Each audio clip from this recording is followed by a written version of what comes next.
Menjelang perayaan Natalan Tahun Baru, persediaan berbagai jenis iwak laut mulai dari tongkol sisik, peda hingga lajang melimpah di Pelabuhan Perikanan Banjaraya, Banjarmasin. Mengantisipasi lonjakan permintaan iwak di momen perayaan Nataru, maka persediaan berbagai jenis iwak laut masih terjaga dikarenakan tersimpan apik di ruang pendingin.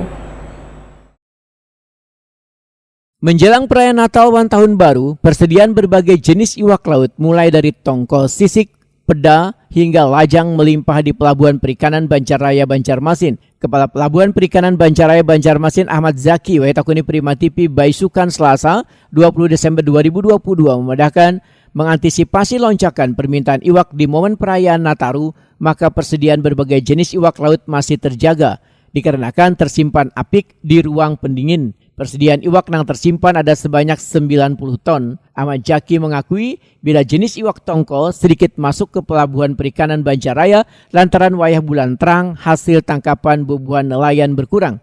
Sedangkan harga iwak peda sekitar Rp35.000 sekilonya, iwak lajang Rp25.000 sampai Rp35.000 sekilonya. Menurut Ahmad Zaki, biasanya menyambut Nataru permintaan iwak laut meningkat dari biasanya, khususnya iwak peda. Peminatnya lebih tinggi dibandingkan jenis iwak laut lainnya. Mungkin untuk kita ada di Kostorik sekitar 90 ton. Jadi saat ini kapal yang sandar di dermaga cuma satu buah. Yang lainnya sebagian ada yang berangkat ke laut untuk cari ikan. Artinya pasokan di sini cukup aman, malah tidak ada kendala. Insya Allah cukup aman untuk menghadapi Natal dan Tahun Baru 2022 ini.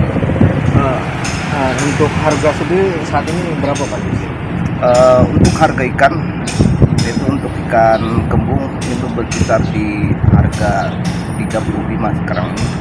Dan ikan layang itu berada di harga 22.